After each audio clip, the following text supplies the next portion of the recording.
দাদা, আমায় একটা লাড্ডু দেবে? এবার জেগে উঠে দেখি অন্ধকার ঘরের মধ্যে যেন এক টুকরো চাঁদের কুচি এসে পড়েছে।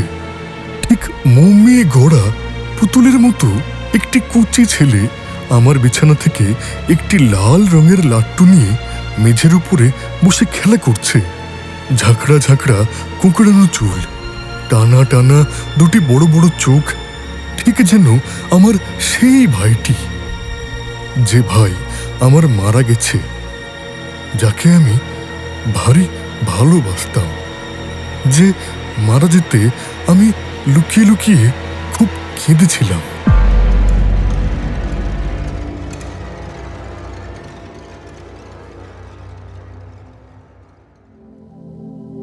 ভৌতিক বাঙালিতে আজ আপনারা শুনবেন মণিলাল গঙ্গোপাধ্যায়ের কায়াহিন্দের কাহিনী সিরিজের তৃতীয় গল্প, লাট্টুর ঘূর্ণি।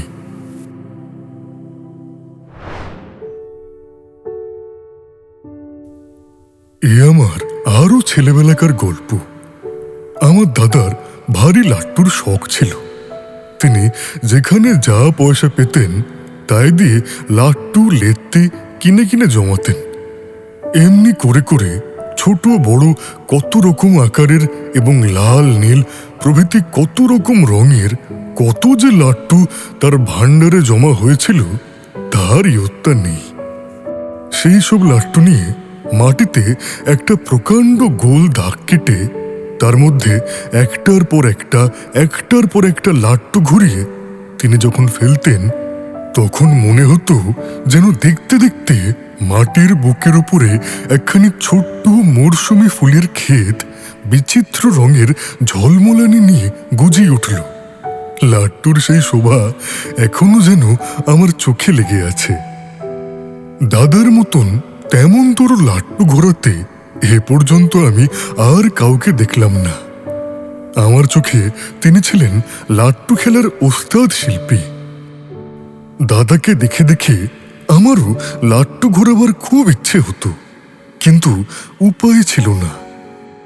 দাদা আমাকে লাট্টুর গায়ে হাত পর্যন্ত দিতে দিতেন না, পাছে লাট্টু খারাপ হয়ে যায়। লাট্টুকে তিনি যেন নিজের প্রাণের চেয়েও বেশি ভালোবাসতেন। তাদের কত আদর যত্ন ছিল। গায়ে একটু ময়লা লেগে থাকবার জো ছিল না। কোনো রকমে তাদের গায়ে একটু চোট লাগলে মনে হতো সে চোট বুঝি দাদার বুকেই লেগেছে। আমি বড্ড কাকতি মিনতি করলে তিনি কখনো কখনো লাট্টুর গায়ে একটিবার আমাকে শুধু হাত বুলোতে দিতেন। লাট্টুর সেই স্পর্শটুকুতেই আমার যে কি আনন্দ হতো, কিন্তু তবু মন থেকে লাট্টু ঘোরাবার লোভ ছাড়তে পারতাম না। বাবা মা আমায় যে কেন একটা লাট্টু কিনে দেননি তা আমি এখন ঠিক বলতে পারি না, এবং আমিও যে কেন লাট্টুর জন্য মায়ের কাছে কোনোদিন বায়না ধরিনি তাও আমার মনে পড়ে না। কেবল মনে পড়ে সেই ছেলেবেলায় লাট্টু ঘোরাবার কি ব্যাকুলতাই না বুকের মধ্যে ছটফট করে ঘুরে বেড়াতো। দাদা কিছুতেই লাট্টু ছুঁতে দিতেন না। বোধহয় সেই জন্যই ওই ব্যাকুলতা দিন দিন অত প্রবল হয়ে উঠেছিল আর আমায় যেন খেপিয়ে তুলেছিল। দাদা স্কুলে গেলে আমি সারা দুপুরটা বাড়িময় তার লাট্টুর গুপ্ত আস্তানা খুঁজে খুঁজে বেড়াতাম, কিন্তু তিনি এমন করে লুকিয়ে রাখতেন যে কিছুতেই তা বার করতে পারতাম না। মন আরো ছটফট করত। এমনিতরও সারা দিন লাট্টু লাট্টু করে একদিন রাত্রে লাট্টুর স্বপ্ন দেখতাম। কি আনন্দ! রাশি রাশি লাট্টু, লাল নীল সবুজ হলদে বেগুনি আরো কত রঙের, যেন শিলাবৃষ্টির মতো আকাশ থেকে ঝরে ঝরে পড়ছে। দু হাতে চেপে বুক দিয়ে ধরে সে লাট্টুর রাশি আঁকড়ে রাখা যায় না, উপচে উপচে পড়ে। কিন্তু হায়, স্বপ্নের সঙ্গে সঙ্গে সেই সব লাট্টু মিলিয়ে যেত আর সেই আনন্দ মুষড়ে আসত। এমনিতর এবং আরো কত রকম লাট্টুর স্বপ্ন আমি প্রায়ই দেখতাম, এবং স্বপ্নের মধ্যেই মাঝে মাঝে মনে হতো যে এ তো স্বপ্ন, কিন্তু তাতে লাট্টু পাওয়ার আনন্দ কিছুমাত্র কম হতো না। কেবল এই দুঃখ হতো যে ওই লাট্টুগুলোকে কিছুতেই স্বপ্নের আবরণ থেকে ছিন্ন করে আমার নির্জন দুপুরবেলাকার খেলাঘরের মধ্যে এনে ফেলতে পারতাম না। তখন এই পেয়েও না পাওয়ার জন্যে বুকটা হায় হায় করতে থাকতো, আর কেবলই মনে হতো স্বপ্ন কি সত্যি সত্যি হয় না। এক রাত্রে এক স্বপ্ন দেখলাম। এক পরী এসে আমার কপালে একটি চুমু খেয়ে আমার হাতে একজোড়া লাট্টু দিলেন, কিন্তু পরী চলে যেতেই ওই লাট্টু জোড়া দুজোড়া পাখা বার করে আমার কাছ থেকে পাখির মতো উড়ে গেল। আমি কত ডাকলাম, কিন্তু তারা আর ফিরে এলো না। কি দুষ্টু! পরীর দেওয়া লাট্টু নিশ্চয়ই আসল লাট্টু, সে স্বপ্নের মতো নিশ্চয়ই ভেঙে যেত না, কিন্তু তারা ছিল দুষ্টু। তাই আমাকে ছেলে মানুষ পেয়ে ফাঁকি দিয়ে নিজের যেখানে খুশি পালিয়ে গেল। ছেলে মানুষের মনের দুঃখ দেখে বোধহয় দেবতারও দুঃখ হল। তিনি আমার মনোবাঞ্ছা পূর্ণ করলেন।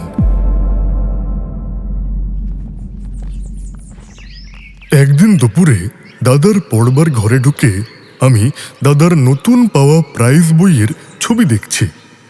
এমন সময় মাথার উপর খসখস একটা আওয়াজ হয়ে ঠিক সেই স্বপ্নে দেখা লাট্টু বৃষ্টির মতো টপ টপ করে 3-4টে লাট্টু টেবিলের উপরে এসে পড়ল। আর আমাদের কালো পুষিটা আলমারির ঠিক উপরে যে ছোট্ট ঘুলঘুলিটা আছে তার থেকে লাফিয়ে আলমারির মাথা হয়ে টেবিলের উপরে পড়ে ছুটে ঘর থেকে বেরিয়ে গেল। পুষিটা সোনার পুষি, তাকে সেদিন আমি কত আদর করলাম। মনে মনে প্রতিজ্ঞা করলাম আর তার ল্যাজ ধরে টানব না। আমার পাত থেকে একটু করে মাছ তাকে রোজ দেব।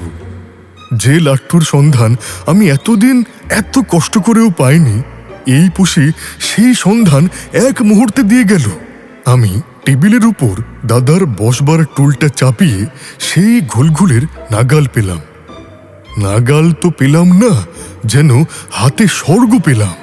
সেই অন্ধকার ঘুলঘুলির মধ্যেই দাদার লাট্টুর ভাণ্ডার। আরব্য উপন্যাসের 40 দস্যুর গল্পের গুহার মধ্যে লুকানো গুপ্ত রত্ন ভাণ্ডারের মতোই যেন দাদার এই লাট্টুর ভাণ্ডার থাকে থাকে সাজানো। লাল নীল নানা রঙের লাট্টু হিরে মণিমাণিক্যের মতো জ্বলজ্বল করছে। তবে দাদার এই রত্নগুহার এই সুবিধে ছিল যে 40 দস্যুর গুহার মতো এর দরজা দিনরাত বন্ধ থাকত না, এবং এর মধ্যে থেকে রত্ন লুটে নেবার জন্যে দরজা খুলতে কোনো মন্ত্রের দরকারও হতো না। তবে ধরা পড়লে দস্যু সর্দারের হাতে কাশিমের মতো দাদার হাতে আমার প্রাণটি যাবার ভয়ও 16 আনাই ছিল। সেদিন দুপুর বেলাটা আমার কি আনন্দেই কাটল। এত দিনকার মনের স্বাদ আজ পূর্ণ হয়েছে। লাট্টুর জন্যে দাদার কাছে যত বকুনি খেয়েছিলাম তার সমস্ত ব্যথা আজ যেন জুড়িয়ে গেল। আমি একটা লেত্তি নিয়ে ঠিক দাদার মতো করে লাট্টুর গায়ে জড়িয়ে ঠিক তেমনই করে হাত ঘুরিয়ে মেঝের উপর লাট্টু ঘোরাতে লাগলাম। বার কয়েক লাট্টু ঘুরল না, কিন্তু আমি দাদার ভাই তো। 5-7 বারের পরই আমার হাতের গুণ বুঝে লাট্টু ঠিক ঘুরতে শুরু করলো। সে যতই ঘুরে আমি ততই মেতে উঠি, এবং তার গুঞ্জন ধ্বনি যতই কানের ভেতর দিয়ে মরমে প্রবেশ করে ততই মন আনন্দে লাফাতে থাকে। হঠাৎ দেওয়াল ঘড়ি থেকে 3টের ঘা খেয়ে আমি চমকে উঠলাম।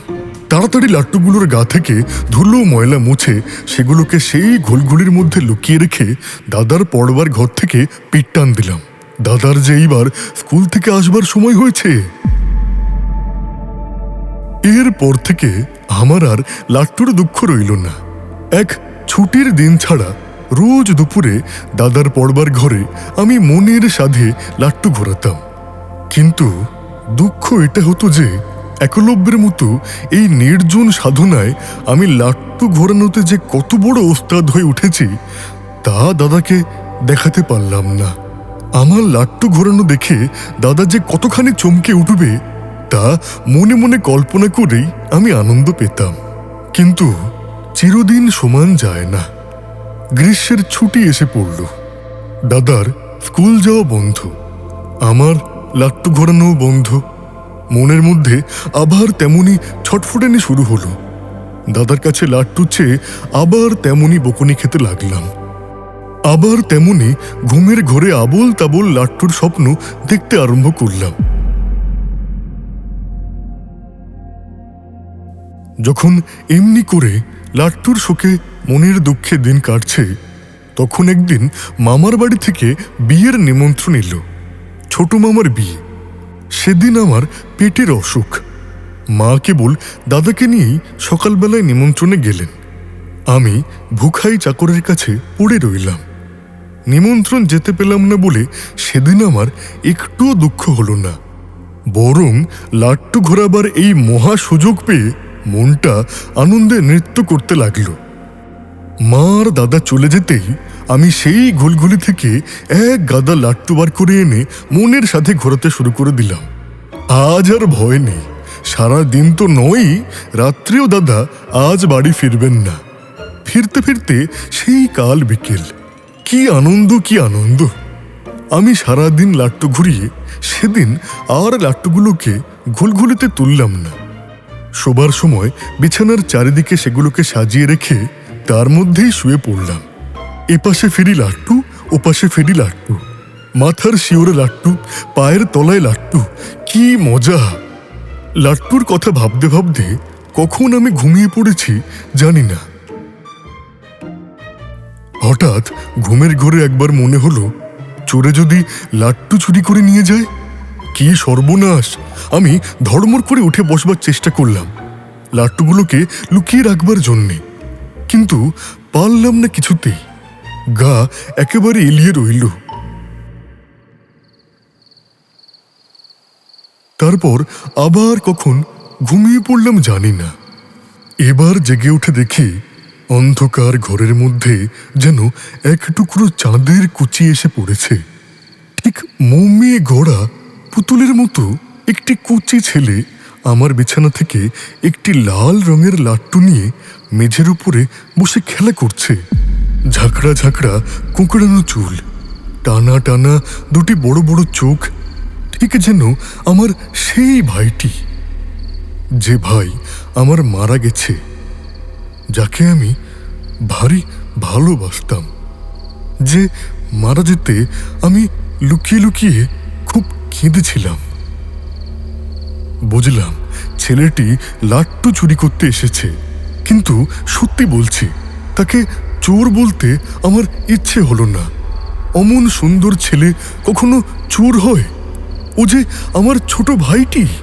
ও যদি লাট্টুগুলো আমার কাছে চায় আমি এখনই সব দিয়ে দিতে পারি। তার জন্যে দাদা আমায় মেরেই ফেলুন আর কেটেই ফেলুন। আমি বিছানা থেকে নেমে তার কাছে যেতেই সে তার সেই টানা টানা চোখ দুটি আমার পানে তুলে মিষ্টি মিষ্টি কথায় বলল, দাদা, আমায় একটা লাট্টু দেবে? আমিও ঠিক এমনি করেই দাদার কাছে লাট্টু চেয়েছি কতবার, আর তার বদলে পেয়েছি বকুনি কেবল। সে যে কি কষ্ট, সে কষ্ট আমার মনে এখনো গাঁথা আছে। সে দুঃখ আমার এই নতুন পাওয়া ছোট ভাইটিকে আমি দিতে পারবো না। নাও ভাই, তুমি তোমার যেটা খুশি সেটাই নাও। হাসিতে তার মুখটা ভরে উঠল। সে সেই লাল লাট্টুটি হাতে নিয়ে বলল, আমায় এটা দিয়ে দিলে একেবারে? হ্যাঁ ভাই, জন্মের শোধ? হ্যাঁ, জন্মের শোধ। কি মজা, কি মজা! দাদা, তুমি লাট্টু ঘোরাও না, আমি দেখি। আমি মহা উৎসাহে একটার পর একটা লাট্টু নিয়ে বন বন করে ঘোরাতে শুরু করে দিলাম।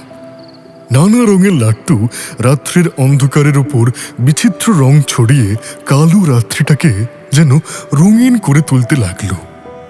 আর তাদের ঘূর্ণির ঘন গুঞ্জন স্তব্ধ বাতাসের ফাঁকে ফাঁকে অপরূপ সুরের বাঁশি বাজিয়ে চলতে লাগলো। ছেলেটির সে কি আনন্দ! আমি ঘুরন্ত লাট্টু মাটি থেকে তুলে নিয়ে তার কাঁধে মাথায় বসিয়ে দিই, তবু তারা ঘোরে। দেখে সে তো ভারী অবাক। কখনো সেই লাট্টু নিজের আঙুলের নখের ছোট্ট ঘেরটুকুর মধ্যে বসিয়ে রেখে তাকে ঘোরায়, কখনো মাটিতে না ফেলে শূন্য থেকেই ঘুরন্ত লাট্টু হাতের উপর তুলে নিই, কখনো দু হাতে দুটো লাট্টু নিয়ে ঘুরিয়ে ফেলতে না ফেলতেই এ হাতের লাট্টু ও হাতে ধরে নিই, ও হাতেরটা এ হাতে নিই।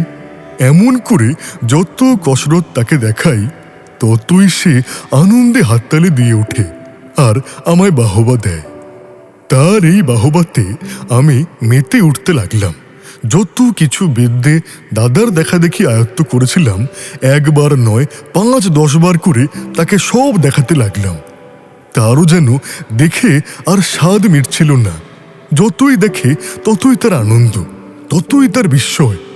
লাট্টু ঘোরানো দেখিয়ে দাদাকে বিস্মিত করে দেব মনে মনে আকাঙ্ক্ষা ছিল, কিন্তু তা পারিনি। আজ এই নতুন পাওয়া ছোট্ট ভাইটিকে বিস্মিত করে দিয়ে সে খুব আমার মিটল। দাদা, তুমি কি চমৎকার লাট্টু ঘোরাও! কি সাফ তোমার হাত! তুমি শেখো না, তুমিও ওই রকম পারবে। কে আমায় শেখাবে? কেন? আমি। সে উৎফুল্ল হয়ে উঠল। আমি তার বাঁ হাতে লাট্টু ডান হাতে লেত্তি দিয়ে তার হাতে ধরে তাকে লাট্টু ঘোরানো শেখাতে আরম্ভ করলাম। কি কোমল তার হাত দুখানি, কি বুদ্ধি ভরা উজ্জ্বল তার চোখ দুটি। সে অল্পক্ষণেই আমার কাছ থেকে লাট্টু ঘোরানো শিখে নিল। তারপর সে ঘর ময়ে ছুটে ছুটে লাট্টু ঘুরিয়ে বেড়াতে লাগলো। সে তো ছোটাছুটি নয়, সে যেন আনন্দের ছন্দ ভরা অপরূপ নৃত্য। আমি অবাক হয়ে দেখতে লাগলাম।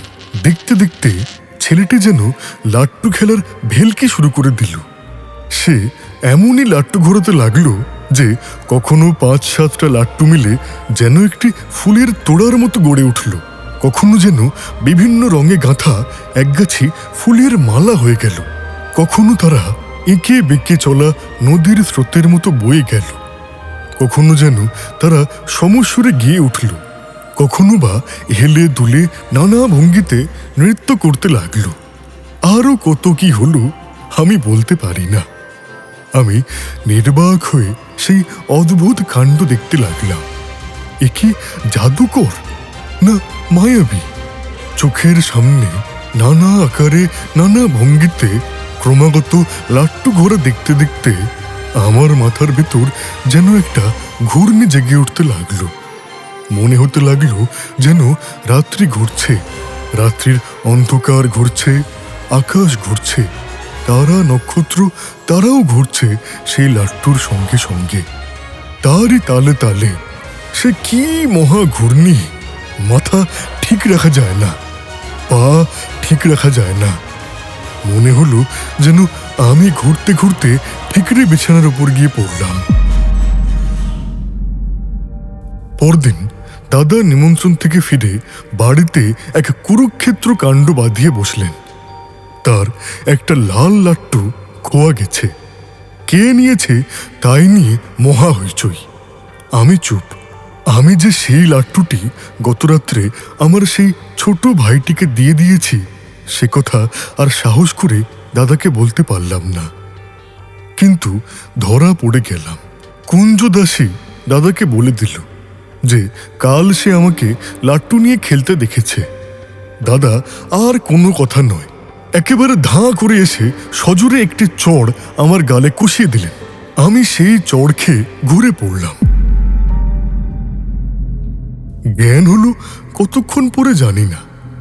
জেগে দেখি মায়ের কোলে শুয়ে আছে, কপালে জলপট্টি বাঁধা। দাদা যে কোথায় দেখতে পেলাম না। সন্ধ্যার দিকে সমস্ত শরীর আচ্ছন্ন করে আমার খুব জ্বর এলো। মা আমার মাথায় হাত বুলোতে বুলোতে বলতে লাগলেন,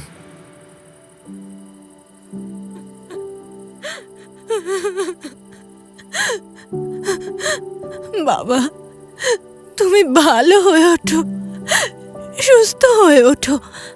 আমি তোমায় অনেক লাড্ডু কিনে দেব। মায়ের এই কথাগুলো আমার বেশ লাগছিল, কিন্তু জ্বরের আচ্ছন্নতায় তার কোনো কথারই উত্তর দিতে পারলাম না। মা আমায় লাড্ডু দেবেন, অনেক লাড্ডু, রাশি রাশি লাড্ডু। ভাবতে ভাবতে আমি ঘুমিয়ে পড়লাম।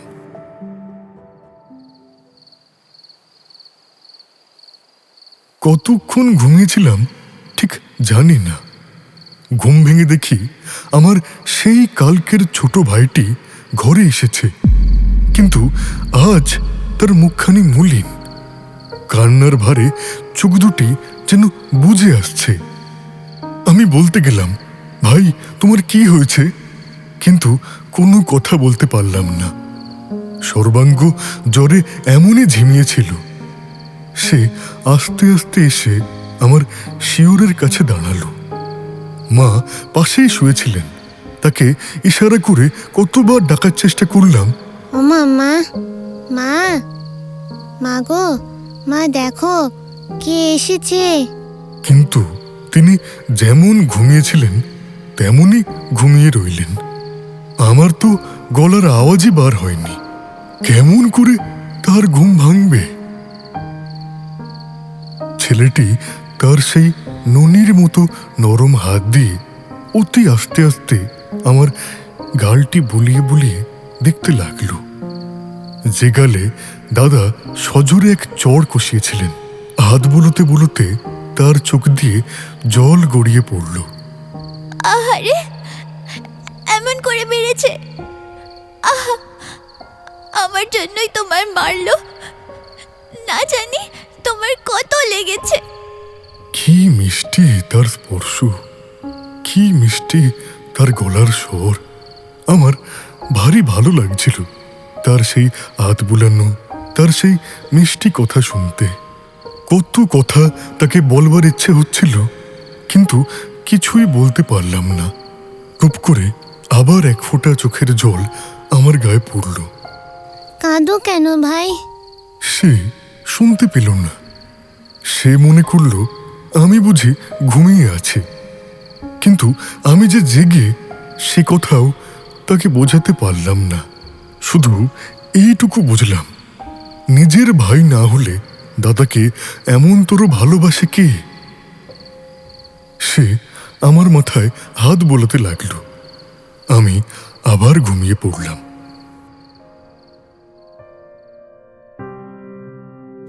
পরদিন সকালে আমার জ্বর ছেড়ে গেল। ভুখাই চাকর বিছানা রোদে দিতে গেলে দাদার সেই হারানো লাল লাট্টুটি বেরিয়ে পড়ল। সে বলল, আগের দিন আমি যখন লাট্টু নিয়ে ঘুমোই তখন কিরকম করে একটা লাট্টু গড়িয়ে খাটের গদির পাশে ঢুকে গিয়েছিল হয়তো। সবাই সমস্বরে বলল তাই হবে, কিন্তু আমার মন বলল আমার সেই ছোট্ট ভাইটি পাছে দাদা আমায় আবার মারে, সেই দুঃখে ওই লাল লাট্টুটি ফিরিয়ে দিয়ে গেছে। কিন্তু কেন সে ফিরিয়ে দিল?